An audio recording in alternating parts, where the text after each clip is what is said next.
ISO 12085 여기에 그 모티프라는 파라메타가 이제 규정이 되어 있는데, 이거는 사실은 그 ISO에서 바로 정한 게 아니고 이게 프랑스에서 오랫동안 그 현장에서 사용되어 왔던 그런 파라메타예요. 이것은 그 시트로엥이라고 하는 자동차 회사, 그 다음에 르노라는 자동차 회사, 여기서 주관이 돼가지고 이제 만든 컨소시엄에서 80년에서 90년대 이때 제정한 이제 프랑스 표준인데, 이것을 ISO에서 이제 적용을 한 거죠. 그래서 프랑스 모티프법이라고도 얘기를 하고, 뭐 RNW 파라메타라고도 얘기를 하고 이런 건데, 이 모티프 파라메타의 특징은 P 프로파일, 이 P 프로파일을 이용해서 거칠기 프로파일, 파상도 프로파일, 이것을 다 고려를 해가지고 이제 평가를 하는 파라메타고요. 그 다음에 여기 여러분들 공차 해석 시간에 포락의 원리라는 거 배웠죠? 그 다음에 포락선이라는 용어 배웠을 거예요. 이것이 포락이라는 것이 어떤 전체를 다 감싸고 이제 들어간다 이런 뜻인데, 여기서도 이제 상부 포락선이라는 것을 기반으로 평가를 한다. 그리고 이 모티프는 접촉하는 면, 그 다음에 거동이라는 것은 뭔가 이렇게 상대적인 운동을 한다는 뜻이죠.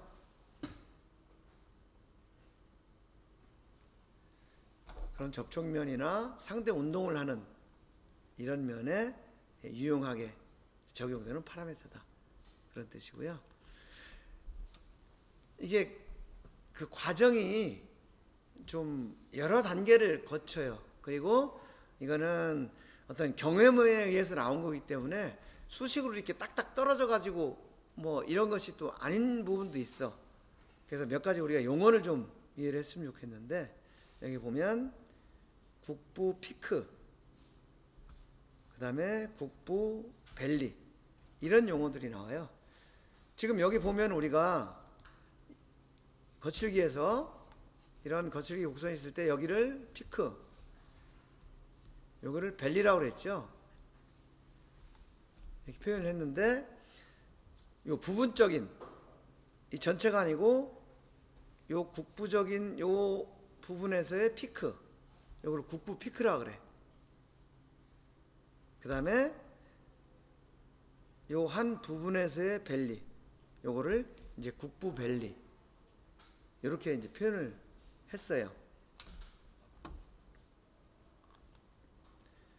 그리고 모티프, 이 모티프라는 것은 두 개의 국부 피크 사이에 있는 P 프로파일의 일부다, 이렇게 되어 있고요. 그 다음에 여기서 모티프를 규정하는 것은 뭐 ARI, AWI, HJT 이런 것들이 있는데, 이거는 뒤에 그림을 보면서 좀 설명을 할게요.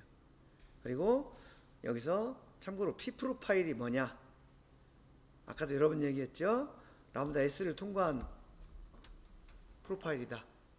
또 촉심 반경에 의해서 한번 걸러진 프로파일이다 라고 얘기를 했고요. 모티프에 적용되는 프로파일은 기본적으로 P 프로파일이다 라는 거고,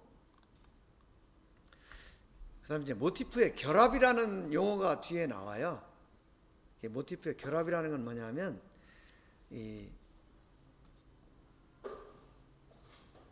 국부 피크와 국부 피크의 사이, 요걸 가지고 모티프 간격이라고 하거든요. 근데 이 모티프 간격이 요것도 하나의 모티프 간격, 지금 이 두 개의 국부 피크가 연결되어 있으니까, 그 다음에 여기하고 여기도 하나의 모티프 간격, 여기하고 여기도 하나의 모티프 간격, 이 간격들이 다 다르잖아요. 이 다른 간격들을 평균을 내서 뭐 모티프 간격이라는 그 파라메타를 결정을 하는데, 이게 단순하게 그냥 이렇게 되는 게 아니고 어떤 규칙에 의해서 이것들이 전부 결합이 되는 경우가 있어. 예를 들면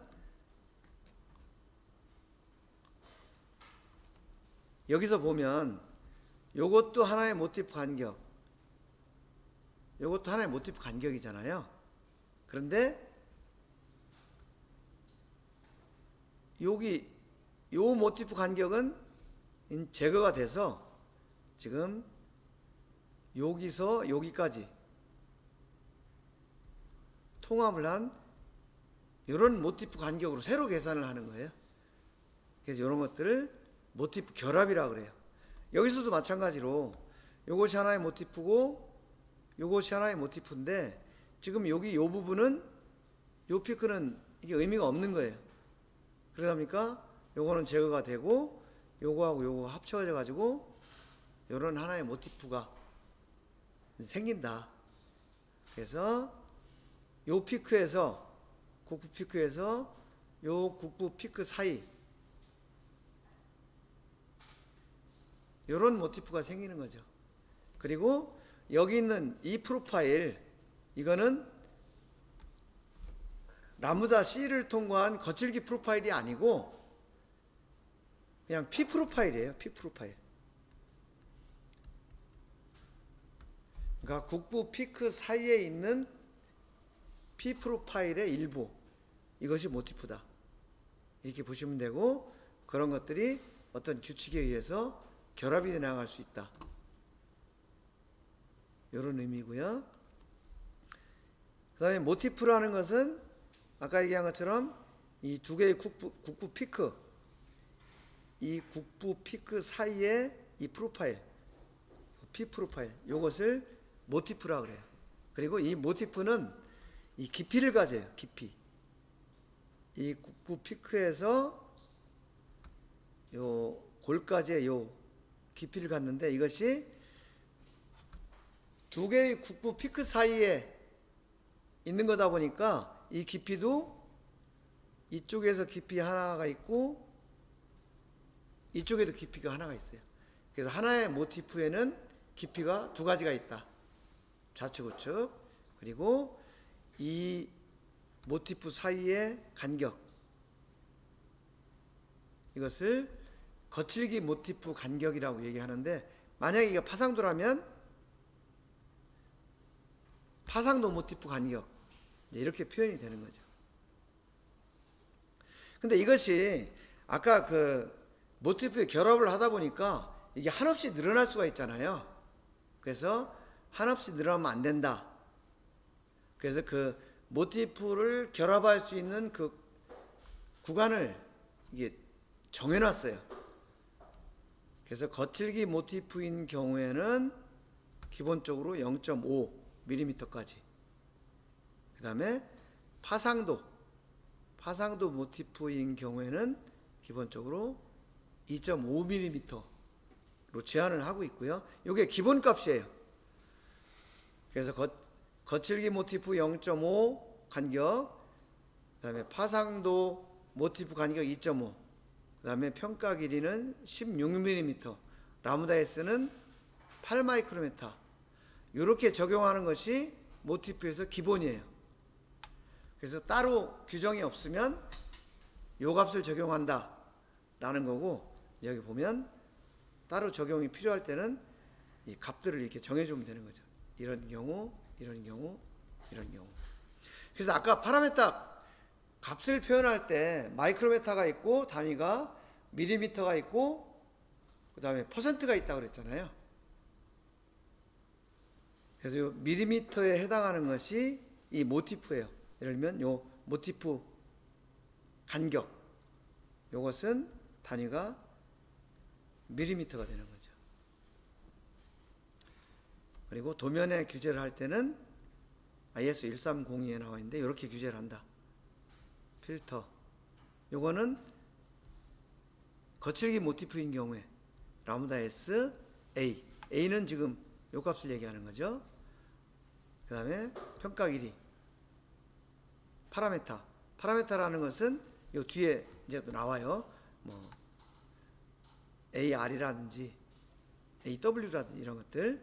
그다음에 요거는 파상도 모티프에서는 AP, 요 A하고 요 B 간격, 그다음에 평가 길이, 파라메타 이렇게 나오는데 이것도 뒤에 보면 볼게요. 모티프 파라메타는 거칠기 파라메타의 이제 거칠기 평균 간격, 평균 깊이, 그다음에 최대 깊이, 요 세 가지 파라메타가 거칠기 모티프 파라메타고요. 그다음에 파상도 모티프 파라메타는 AW, W, WX. 이거는 거칠기나 파상도랑 똑같아요. 기호만 다르고. 그러니까 평균 간격, 평균 깊이, 최대 깊이. 그다음에 파상도 모티프에서는 전체 깊이라는 이런 파라메타가 하나가 더 있다. 이것은 그림을 보면 설명을 하면 여기 보면 이건 거칠기 모티프고요. 요 위에 있는 요 파상도 프로파일이라고 한 거, 요 파상도 프로파일이 우리가 컷오프를 주고 고역 필터, 저역 필터 이렇게 적용해서 우리가 일반적으로는 저역 필터를 통과한 성분이 파상도 프로파일이라고 그랬죠. 근데 여기서는 그 파상도 프로파일이 아니고 이것이 아까 얘기한 상위 포락선이라는 거예요. 이건 뭐냐면 이 P 프로파일, 지금 이쪽이 P 프로파일이에요. P 프로파일에서 요 거칠기 성분의 요 산꼭대기, 이 산꼭대기를 쭉 연결해 가지고 만든 이 프로파일, 이게 상위 포락선이라는 거예요. 즉 이 P 프로파일에 그 거칠기 피크를 쭉 이렇게 연결한 선이다. 그 부분을 지나가는 선이다. 이렇게 보시면 되고요. 그것을 여기서는 웨이브니스 프로파일이라고 표현을 했다. 여기서 AR, 이것은 평균, 거칠기 그 모티프의 평균 간격이죠. 여기서 요거라는 것은 두 국부 피크 사이의 간격을 얘기하는 거예요. 이런 간격들이 이런 여러 개가 쭉 있는데 이 간격들을 다 더해 가지고 평균된 거다. 여기서 이 평균이라는 것은 그 모티프 숫자하고 같은 거죠. 하나의 모티프가 국부 피크에서 국부 피크까지의 그 사이라고 그랬잖아요. 그러니까 하나의 모티프가 이게 하나의 모티프가 되는 거죠. 그래서 요 간격, 이 간격이 여러 개 있는데 그것들을 다 더해서 n으로 나눈 건데 이 n이라는 것은 이 모티프의 숫자다 라는 거고요. 그 다음에 r이라는 게 있어요. r. 이 r이라는 것은 모티프의 평균 깊이. 아까 HJ라는 게 있었죠. 이 깊이가 왼쪽에도 하나가 있고 오른쪽에도 하나가 있는데 이걸 다 더하는 거예요. 각 모티프에서 왼쪽 깊이, 오른쪽 깊이 다 더해가지고 m이라는 숫자로 나눈 평균값이다. 근데 여기서 m이라는 것은 모티프 숫자의 2배가 돼요. 왜냐하면 하나의 모티프의 높이가 양쪽에 2개가 있으니까. 이런 의미고요. 이 RX라는 거, RX라는 것은 각각의 모티프에서 하나의 모티프에서 양쪽으로 이렇게 2개의 깊이를 결정한다고 그랬죠. 전체 모티프에서 이 깊이를 쭉 계산한 것 중에 가장 큰 값, 그것을 최대 깊이, 최대 모티프 깊이 이렇게 표현을 하는 거죠. 그래서 모티프의 평균 간격, 평균 깊이 그리고 최대 깊이, 이 세 가지의 파라미터가 거칠기 모티프에 있다 라는 거 하고요. 파상도 모티프도 마찬가지예요. 여기서는 지금 아까는 요 거칠기를 가지고 얘기했는데 지금은 파상도가, 이게 지금 파상도 프로파일이라고 했죠. 이 포락선. 그러면 이것이 여기서부터 여기까지가 하나의 파상도 모티프예요. 그럼 이 모티프를 간격을 전부 더해 가지고 평균값으로 나눈 거, 이것이 평균 간격, 파상도 모티프의 평균 간격이고요. 그 다음에 W라는 것은 이 하나의 파상도 모티프에서 좌측 우측에 있는 깊이가 있죠. 이것을 다 더해 가지고 M으로 나눈 값, 이것이 평균 깊이. 그 다음에 여기도 WX라는 게 있어요. WX는 각각의 모티프에서 계산한 이 높이 중에서 가장 큰 거, 이거를 WT라고 그러고요. 그 다음에 여기는 WT2라는 파라미터가 하나가 더 있는데, 이건 뭐냐면 이 평가 길이 전체에서 가장 낮은 곳에서, 여기죠. 그 다음에 가장 높은 데까지, 요거죠. 요 간격을, 요 높이를 WT2라고 표현을 한다. 이것은 마치 예를 들면 이 AW라는 것은 예를 들면 RZ 같은, 요것이 RZ과 같은 개념으로 이해를 하면 되고, 요 WX라는 것은 RZ1 max 이런 개념이에요. 이거 똑같다는 게 아니고, 그 다음에 WT2라는 것은 RT를 계산할 때와 같이 그런 개념으로 이해를 하면 된다 라는 것이 모티프 파라미터다. 그 다음에 이 모티프 파라미터라는 것이 그러면 어떤 곳에 주로 많이 쓰이느냐, 그죠? 서로 접촉한 두 접촉면 사이에서 여기서도 이제 어떤 상대 운동이 일어나느냐 일어나지 않느냐 이렇게 구분을 해가지고 슬리핑, 그 다음에 프릭션, 롤링, 그죠? 이런 것들에 의해서 이 어떤 기능이 이제 평가가 되는데, 그런 것들하고 관련된데 이런 어떤 파라미터를 적용을 하면 좋은가 라는 것을 지금 이 표에서 설명을 하고 있는 거예요. 이쪽도 마찬가지고. 그래서 이것은 나중에 여러분들이 요구하고 직접 접촉을 했을 때 좀 더 깊이 있게 공부를 했으면 좋겠다 라는 거고요. 이렇게 해서 모티프에 대한 설명 간단히 했고, 여러분들 관심 있으면 나중에 추가로 이 ISO 규격을 공부를 했으면 좋겠어요. 자, 이렇게 해서 오늘 수업을 다 마쳤어요. 여러분 수고했고, 그 레포트 쓸 때 궁금한 거 있으면 질문사항 올리면은 답변해 줄게요. 자, 여러분들 수고하셨습니다.